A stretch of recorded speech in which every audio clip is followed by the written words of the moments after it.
जय हिंद दोस्तों, सैनिक समाचारों में आपका हार्दिक स्वागत है। सबसे पहले दोस्तों हेडलाइंस। देश के सभी कर्मचारी और पेंशनर्स को इंतजार है कब सरकार करेगी घोषणा और कब आएगा पैसा खाते में, क्योंकि दिवाली नजदीक आ रही है और ये सारी चीजें अगले सप्ताह होने वाली हैं। और दोस्तों बड़े दुख की बात, हमारे 2 पैरा कमांडो लापता हैं। सर्च ऑपरेशन है जारी और मैं बात करूंगा पीसीडीए का क्या आदेश है लाइफ सर्टिफिकेट को लेकर के, और अन्य कर्मचारी अपना लाइफ सर्टिफिकेट कब और कैसे करें सबमिट। और माननीय प्रधानमंत्री जी ने कहा है कि देश में अब तक का सबसे बड़ा खुलासा हुआ है कि देश की सरकारें विदेशी ताकतों के आगे घुटने टेकती हैं और ये दोनों साइड से मंजूर किया है, कंफर्म किया है, यानी शहीदों का मजाक उड़ाते हैं ये लोग। और हाँ जी दोस्तों, और एक नकली हीरो बना असली हीरो, और इसको मैं कहूंगा ये है हीरो, और इसी से लेनी चाहिए सभी को प्रेरणा। आखिर इसने क्या काम किया और कौन है, तो खबरें करते विस्तार से। सबसे पहले इंतजार कब खत्म होगा। इंतजार सबको है कि 3 महीने का डीए एरियर कब आएगा, उसके साथ उनका बोनस कब खाते में आएगा, और सरकार 8वें वेतन आयोग की घोषणा कब करेगी, यानी जो अधिसूचना जारी है उसका है इंतजार। इसी को लेकर के केंद्र सरकार के कर्मचारियों का जब से 55% से डीए 58% बढ़ा है, 3 महीने का एरियर उन्हें मिलेगा, बोनस मिल रहा है, रेलवे का बोनस अलग, अन्य कर्मचारियों को अडोक बोनस मिला है। और तब से सभी सरकारें हैं भारतीय जनता पार्टी के, जहां मुख्यमंत्री ने लगातार घोषणा कर दी है। आप राजस्थान सरकार में देख सकते हो कि साल में एक बार नहीं 4-4 बार डीए बढ़ा है। मध्य प्रदेश में केंद्र सरकार से कम 15 से 20% डीए पीछे था, लेकिन सीएम मोहन यादव ने उनको 58% की घोषणा भी कर दी। राजस्थान सरकार ने घोषणा कर दी। हर एक गवर्नमेंट आप देख सकते हो, छत्तीसगढ़ हो वहां पर मांग की गई है, और बिहार के अंदर चुनावी सरगर्मियां हैं तो जबरदस्त पैसे की बंदरबांट हो रही है। उनका डीए इस साल में 3 बार बढ़ा, मई में बढ़ा, फिर 2%, अभी फिर 3% कर दिया, यानी पूरे देश के अंदर ऐसी व्यवस्था हो रही है कि डीए डीआर सबका बराबर होगा। और 58% तो लगभग सबने कर दिया है और सबने बोनस की घोषणा कर दी है।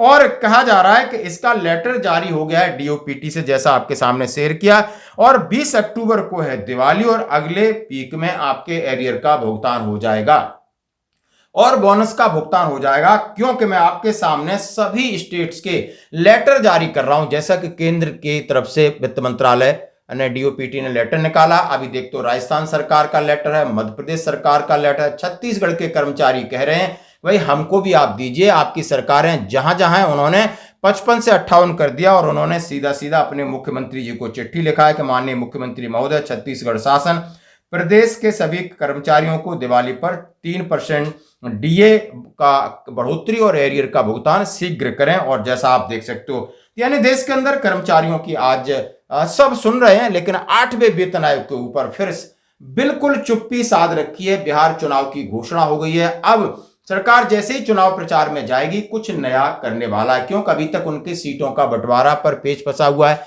एक दूसरे की अपनी छीना झपटी चल रही। उसके बाद 8वें वेतन आयोग को लेकर के पूरी मनसा है कि सरकार चौंकाने वाला फैसला देगी, लेकिन बहुत सारे सूत्र कह रहे हैं कि नहीं, सरकार 2027-28 में नहीं, सरकार इस काम को बहुत जल्दी करेगी, क्योंकि सरकार ने अपनी कैलकुलेशन कर ली। तो आपकी क्या राय है, क्या सरकार अपने तरीके से अपनी कैलकुलेशन के हिसाब से देगी, क्या जितना जितना जो अभी आडंबर होगा या टर्म्स ऑफ रेफरेंस बनेंगे या आयोग बनेगा, ये सिर्फ फॉर्मेलिटीज के लिए होगा, ये आपके लिए मेरा सवाल है, जैसा कि खबरें चल रही। तो दोस्तों बढ़ते हैं एक और अगली खबर की तरफ, जो कि बड़े दुख की खबर है कि अभी तीसरा दिन है आज हमारे 2 कमांडो, इसमें एक हवलदार है और एक जवान है, दोनों लापता हैं। हाँ दोस्तों, कोकरनाग के घने जंगलों में लापता हो गए 2 पैरा कमांडो। सेना का सर्च ऑपरेशन जारी है, जिसमें पुलिस, सीआरपीएफ और सेना लगातार ऑपरेशन कर रही है। हेलीकॉप्टर लगाए जा रहे हैं, ड्रोन लगाए जा रहे हैं, पूरे जंगल के चप्पे चप्पे को छाना जा रहा है, लेकिन उन 2 हमारे कमांडो का पता नहीं चला है। और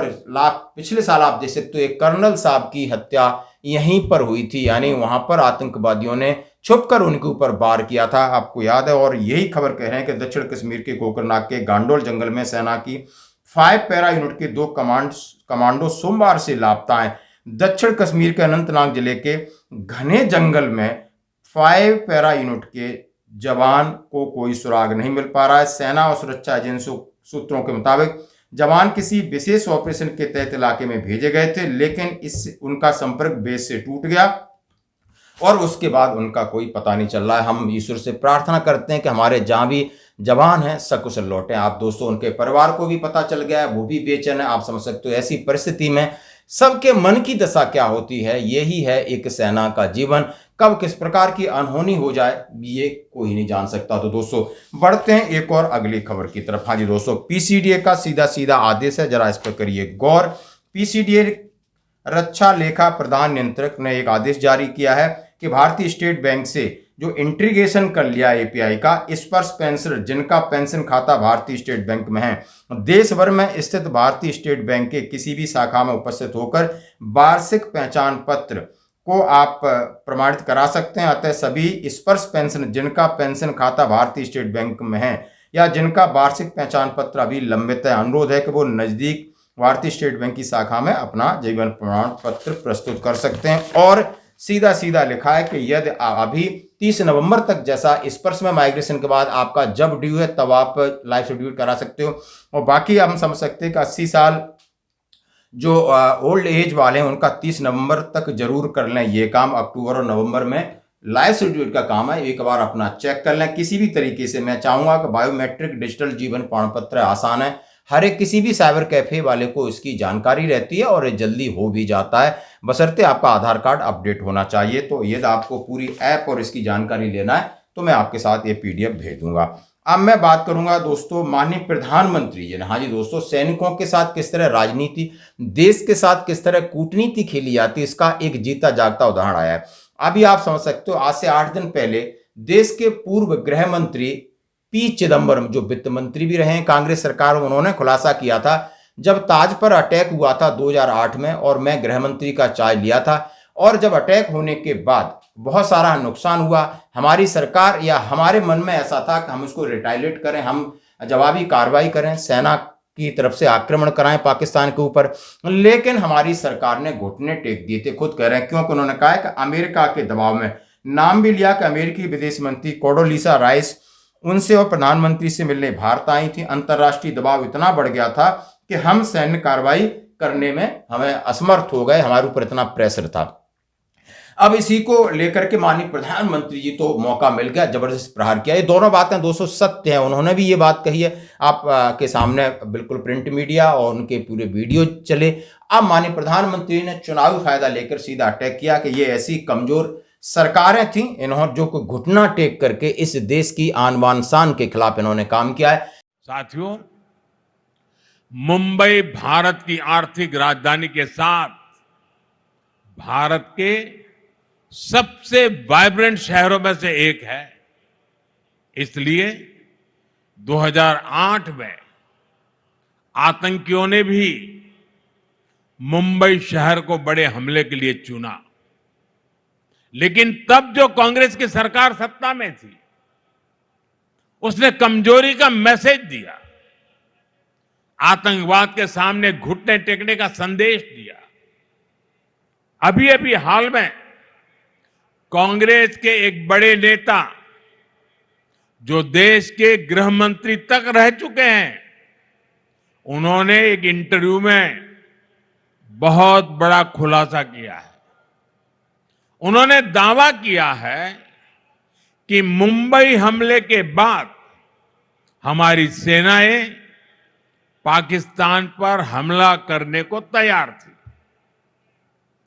पूरा देश भी उस समय यही चाहता था, लेकिन उस कांग्रेस नेता की माने तो किसी दूसरे देश के दबाव के कारण तब कांग्रेस सरकार ने भारत की सेनाओं को पाकिस्तान पर हमला करने से रोक दिया था। कांग्रेस को यह बताना होगा कि वो कौन था जिसने विदेशी दबाव में फैसला लिया, जिसने मुंबई की देश की भावना से खिलवाड़ किया। और देश को ये जानने का हक है, कांग्रेस की इस कमजोरी ने आतंकवादियों को मजबूत किया, देश की सुरक्षा को कमजोर किया, जिसकी कीमत देश को बार बार जाने गंवाकर चुकानी पड़ी। साथियों, हमारे लिए देश और देशवासियों की सुरक्षा से बढ़कर कुछ भी नहीं है। आज का भारत दमदार जवाब देता है। आज का भारत घर में घुसकर मारता है। ये दुनिया ने ऑपरेशन सिंदूर के दौरान देखा भी है और गर्व की अनुभूति भी की है। ऐसी सरकारों को हाथ में मतलब सत्ता देना नहीं चाहिए। और माननीय प्रधानमंत्री जी ने कहा है, जब भी हमारे सामने इस तरह की परिस्थिति आई, हमने मुंहतोड़ जवाब दिया है। Surgical strike, air strike, operation Sindoor, और पाकिस्तान आज घुटने पर है, बैकफुट पर। और यहां पर ना ही हमने अंतर्राष्ट्रीय दबाव माना। लगातार विदेशी ताकतें हमसे कुछ कहती रही, लेकिन हमने वही कहा जो हमारे देश के लिए हित में। तो आप इनका वीडियो दे सकते हो। अब दुख इस बात का है कि इस तरीके की राजनीति है, जो आपको राजनीति समझ सकते हो कि ये लोग ऊपर बैठे हैं, ये लोग, इनके बच्चे विदेश में रहते हैं, इन्हें आम जनता से, सेना से कोई लेना देना नहीं है। यानी दुख इस बात का है कि जो सत्ता के शीर्ष पर बैठे हैं, उन्हें सत्ता से तो प्रेम बहुत है, लेकिन देश से कितना प्रेम है, ये जरूर सवाल उठता है दोस्तों। तो अब मैं बात करूंगा, मैंने बिल्कुल हेडिंग का नकली हीरो बना असली हीरो। बिल्कुल ये बात कहने लायक है। अभी आप देख सकते हो कि एक हीरो है, जहां पर हमारे chief of army staff general Dwivedi साहब उनको कमेंडेशन कार्ड दे रहे हैं। उनके कंधे पर लेफ्टिनेंट कर्नल का रैंक लगा, और ये है एक्टर मोहनलाल।